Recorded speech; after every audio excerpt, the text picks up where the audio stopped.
Veronica Slowakowski, better known as Veronica is Cool, just posted a video of her and her roommate Kyle Chase kissing with the caption, "It's official." So why is it that every single comment looks like this?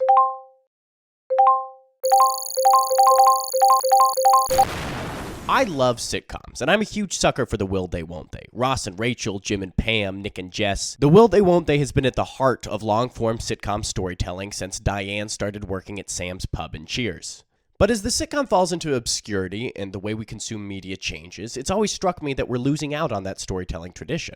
But it turns out the best Will They Won't They is happening on TikTok right now. Veronica is Cool is a TikTok account run by Canadian actress and comedian Veronica Slowakowski. You may have seen her in the first 2 seasons of What We Do in the Shadows or in the Freevee movie Xmas. But what she's probably most famous for are the videos she makes with her roommate Kyle Chase. They host a podcast together, they do sketches, they do dances. But the central push of the account has always been whether Kyle and Veronica are dating. And a lot of that is because of a series of videos that fans call The Lore. A brief synopsis of The Lore. Veronica's TikTok account has been active since 2020, posting skits and bits to various levels of success and mostly playing an almost Michael Scott type character. And in September of 2023, she moved to New York and started making videos with her roommate Kyle Chase, making fun of him for doing the dishes, or, "Oh, I can't believe you walked in on me singing," stuff like that. Almost immediately after moving in, they had a video be a huge hit, where Veronica is trying to convince Kyle not to go into the bathroom after her. This was my first exposure to the two of them, and it got over 1.5 million likes, and after that, Kyle began to be featured even more. The storyline really begins in October of 2023, the anniversary dinner, where Veronica keeps professing her love to Kyle, and he keeps claiming that they're just roommates. Kyle, we're clearly dating. Veronica, we are roommates. Everyone, my followers should know this, okay? That we're dating. Then she comes home to prank Kyle, and he has a girl over. She tries to make him jealous by paying Academy Award-nominated actor Lucas Hedges to be her fake boyfriend. She can't find him because he's at his girlfriend's house. She tries to make him jealous again. Some pretty quintessential sitcom beats. And then there's a side plot where friends from Canada come to stay with them and they're a nuisance to Kyle. Up to this point, it's important to remember that these videos are interspersed with other things. It's not like episode 1, episode 2, episode 3. They're interspersed with videos of sketches and jokes, and it's Halloween or I'm backstage or whatever. That's a good percentage of what the account still is. But things really ramp up in December. Kyle's girlfriend breaks up with him after Veronica gets too weird showing up at her apartment, and he's planning on moving to LA for an acting gig. And then Veronica follows him and breaks up his shooting with a monologue from When Harry Met Sally, and it is a hard watch. Kyle, I love how you get cold when it's 70 degrees. I'm sorry, we're shooting. I love that it takes you an hour and a half to order a sandwich. I love a little crinkle above your nose every time you get mad at me. Okay, it's just When Harry Met I love when you tell me to shut up. And That's how I know I'm invested, because I'm like, this is excruciating. guys, hashtag kiss.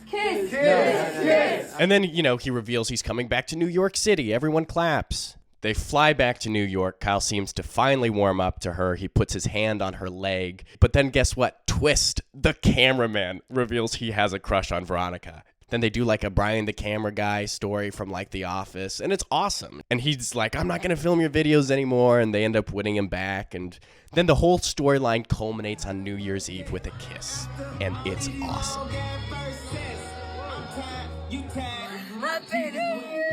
These videos are all hugely popular and catapulted Veronica's account and profile. In September of 2023, she gained over 100,000 followers on TikTok. And this here is the period where The Lore ran.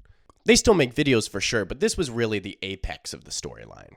The rest of The Lore gets kind of weird, first with a sort of reversal storyline where Kyle was into Veronica and she had a boyfriend, and then it got really weird when she'd been replaced by an evil twin and a wizard referenced in their first sketch showed up. It's good, clean fun, but it's obviously a tonal shift from what had been going on. It culminated in them having their memories erased and everything returning to the status quo. I have to imagine it was probably a ton of work making these, and they wanted to get back to posting different sketches without every comment being, "This is just a filler episode." A year later, and the characters stayed the same, and they still do the occasional storyline. Veronica still interrupts whenever other girls flirt with Kyle. Joe Jonas was on one time, and Kyle Mooney. She gets a tattoo of Kyle for his birthday. They even did a cool meta Nathan Fieldery couple of episodes on the making of The Lore, but I definitely felt the vibe of the account shift. There was a sense that they were crescendoing towards something. Now, the videos are still high quality, but less focused, less of a storyline. I would still check in on them on occasion, but definitely not with the same level of frequency. But when Veronica posted a video of her and Kyle kissing with "It's official" and no bits, I'm right back in, baby. Is it real? Is it fake? Does it matter? I felt truly engaged in a way I don't think I ever have with an online story before. It's like the first TikTok sitcom. It's Gen Z Jim and Pam. So why does it work? It's really, really hard to tell long-form stories on the internet. That's why almost everything on the internet now is either nonfiction slop or something in between. In fact, I just made a whole video about that phenomenon. How do you tell a story when the audience feels free to start scrolling after even a second of boredom? Like, remember the series The Dealership? That Chevy car dealership that did an Office parody on TikTok? It was really genuinely good and funny, and even that couldn't be sustained. Or Quibi, the video platform that tried to make TV in 10-minute increments that ended up shutting down after just a couple of months despite billions of dollars in investment. I'm always seeing high-quality videos that just don't work well enough in the format to get people to come back. People don't choose what they watch, the algorithm tells them what to. And finding the mix between virality and storytelling is super hard. But Veronica and Kyle's storyline really genuinely works, as evidenced not just by the views, but by all the excitement and the comments. On every single podcast clip, every comment is just, they have to be together. Look at the way he looks at her, kicking my feet right now. This is my Ross and Rachel, new girl vibes. My favorite show is on, don't disturb me. So what are the reasons that Veronica and Kyle's story managed to work so much better than others trying? What can we learn from it? And why do I think you should tune in to what they're cooking next? It's digestible in the way that people watch TikTok. People don't engage with short-form video the way that they do television. You don't click on a show and watch it all the way through. And because the way the algorithm works, it's unlikely that you're going to view all of the videos linearly. Which is why it's so important that Veronica and Kyle aren't making TV, they're making TikToks that tell a story. All the videos are pretty short. Most are between 90 seconds and 2 minutes. I mean, the New Year's Eve video is like 30 seconds. And it may suck to say, but we have to acknowledge that people's attention spans are shrinking. So this is a necessity. And the videos are all pretty funny and can stand on their own, which is less of a big deal as people get invested. Like now they can do a video where it's just like the two of them fighting or something like that. But early on, it's important that people can enjoy it while just popping in. Like this video where Veronica is saying that the house is haunted and asks the ghost for signs that she and Kyle should be together, but it's clearly just her moving the cabinet door with clear tape. That's a stupid, funny bit even if you don't know the storyline. There's a lot of filler. Positive. I also think that the sitcom content, episodic, humorous, focused more on the development of the relationship rather than any specific plot points, really lends itself to the format. It makes it easier to become comfortable with the characters and invested without being exactly up to date with the storyline.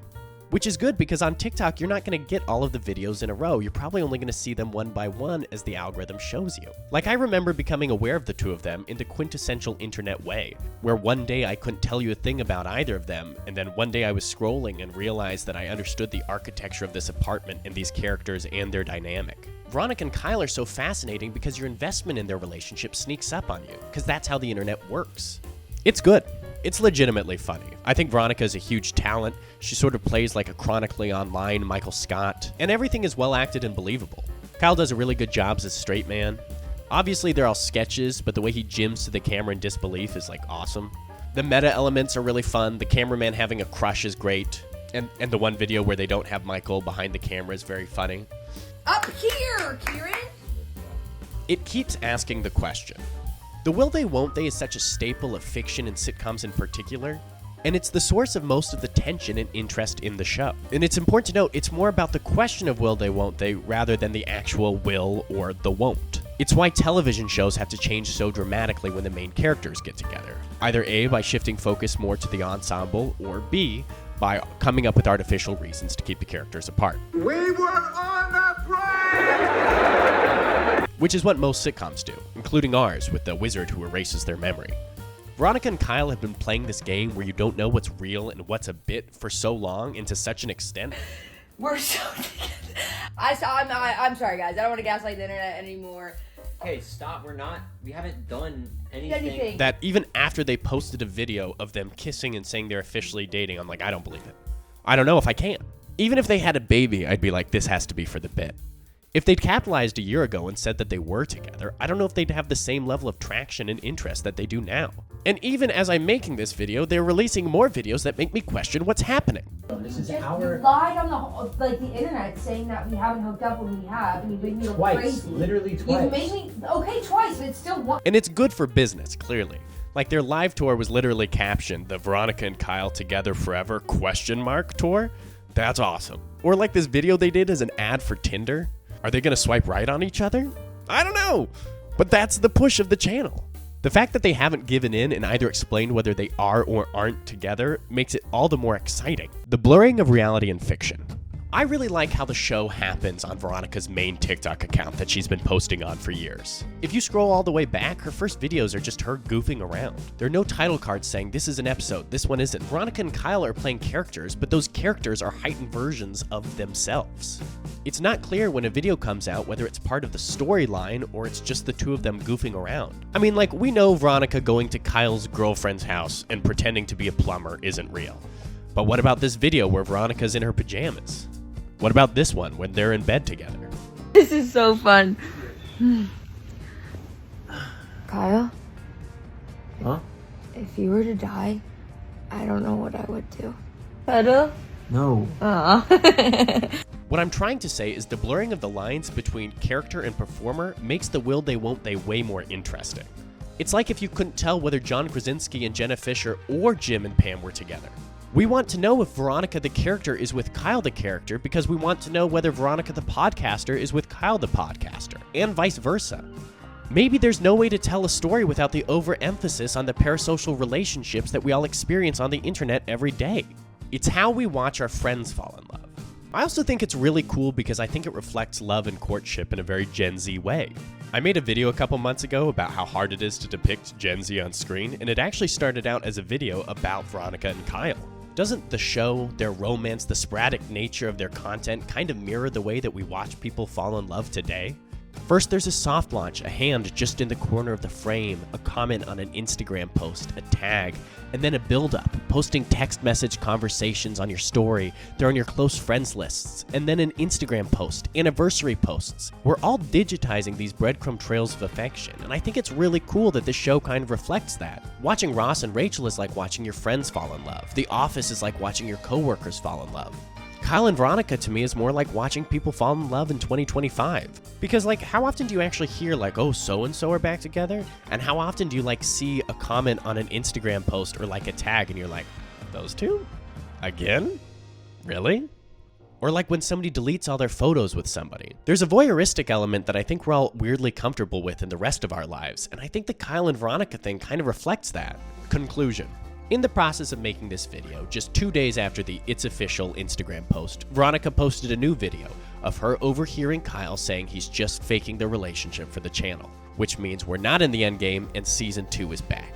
Telling stories on the internet is really, really hard. That's why I think it's important to pay attention when somebody's doing something that's both interesting and successful, like Veronica and Kyle are. There's such a unique mix of reality and comedy, fiction and nonfiction, personality and parasocial relationships and voyeurism and like a whole lot more at play here. What's real and what isn't, what's canon and what's not, and I think it's all just really creatively exciting. If you're a young filmmaker or creative, I think it's really important that you pay attention anytime somebody finds a new way to tell a story. I'm excited anytime somebody manages to use technology to tell a story to move or excite people in a new way. So go to their channel and start watching what happens next. I know I'll be watching. Andrew Davies, Catherine Nash, and Drea Powell, those are all the sorts of names I would be thinking if I had a Patreon, but I don't.